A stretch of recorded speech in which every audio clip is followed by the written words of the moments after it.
आणि सन्माननीय आमदार महोदयांनी जो मुद्दा उपस्थित केलेला आहे याच्यासोबतच आपल्या महिला व बालविकासच्या माध्यमातून ज्या अंगणवाडी आणि बालवाडी कंडक्ट केले जातात नवीन राष्ट्रीय शैक्षणिक धोरणानुसार त्यांनाही अपग्रेड करतील। खासगी पूर्व प्राथमिक शाळांचं साधारणपणे वय वर्ष 3 ते 6 या वयोगटातील जे बालक आहेत या बालकांना दर्जेदार व सुरक्षित पूर्व प्राथमिक शिक्षण उपलब्ध झालं पाहिजे या उद्देशाने पूर्व प्राथमिक शिक्षण देणाऱ्या सर्व खासगी केंद्रांची माहिती एकत्रित स्वरूपात राज्य स्तरावर आणि जिल्हा स्तरावर आणि पालकांनाही याची माहिती उपलब्ध झाली पाहिजे या भावनेतून पूर्व प्राथमिक शिक्षण देणाऱ्या खासगी केंद्रांची नोंदणी एज्युकेशन महाराष्ट्र गव्हर्नमेंट इन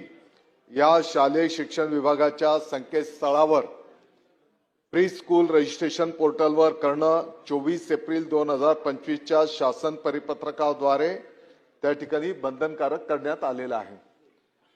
अध्यक्ष महोदय, पूर्व प्राथमिक शिक्षण संस्थांच्या विषयी प्राथमिक माहिती उदाहरणार्थ ती कोणत्या जागेवर आहे, किती वर्ग खोल्या आहेत, त्याचं व्यवस्थापन कोण आहे, विद्यार्थ्यांची संख्या किती आहे, त्या शाळेमध्ये पायाभूत सुविधा काय आहेत, ज्याच्यामध्ये आपण शाळेची इमारत, क्रीडांगण, स्वच्छतागृह, पिण्याच्या पाण्याची सोय, सीसीटीव्ही आणि शिक्षक आणि इतर कर्मचारी वर्ग याविषयी पण माहिती पुरवणं या ठिकाणी अपेक्षित आहे।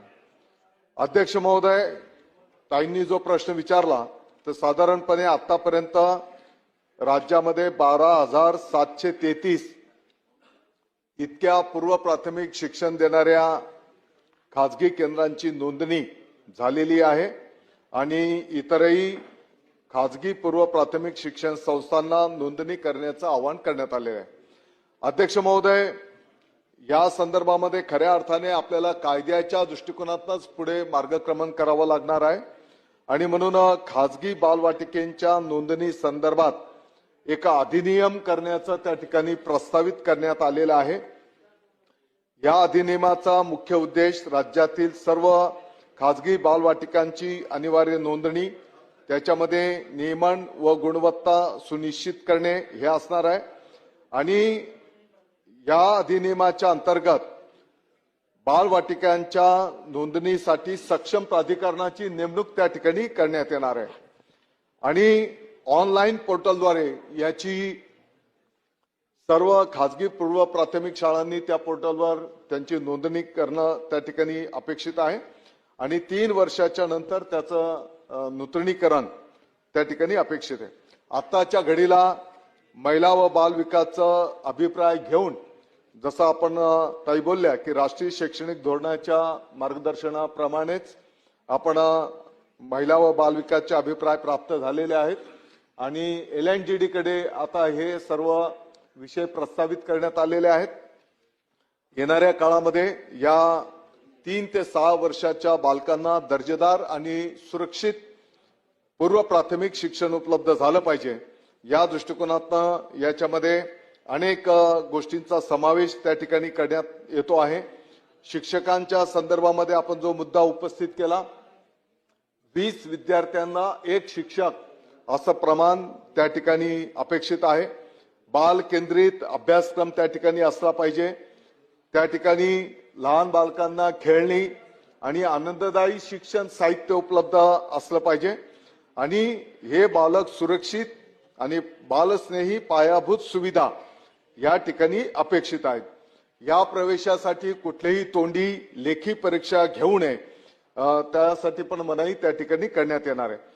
केवळ बालकाच्या सर्वांगीण विकासाचे मूल्यमापन करण्याची व्यवस्था या ठिकाणी असणार आहे आणि साधारणपणे आता LNGDचे अभिप्राय प्राप्त झाल्याच्या नंतर याचं अधिनियम गठीत करून त्या ठिकाणी संपूर्ण राज्याच्या या खासगी पूर्व प्राथमिक शाळांची पोर्टलवर अनिवार्य नोंदणी केली जाईल।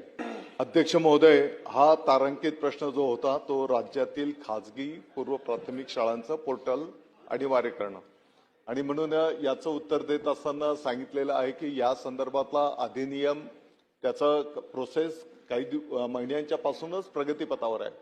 या संदर्भामध्ये महिला व बालविकासचे अभिप्राय प्राप्त झालेले आहेत आणि आता LNGD कडे तो अंतिम टप्प्यात आहे. तिकडनं एकदा कायदेशीर आपल्याला मान्यता त्या ठिकाणी सगळे प्रावधान झाले की त्यानुसार अधिनियम झालं की त्याच्यावर आपण तात्काळ अंमलबजावणी सुरू करणार आहोत. यामध्ये निश्चितपणे फी मध्ये पण काय प्रावधान असलं पाहिजे त्याचाही समावेश त्या ठिकाणी केला जाईल. त्याच्यासोबतच शिक्षकांचंही क्वालिफिकेशन काय असलं पाहिजे. आताच मी माहिती दिली की 20 बालकांच्या पाठीमागे 1 शिक्षक याचंही प्रारूप त्या ठिकाणी करण्यात आले.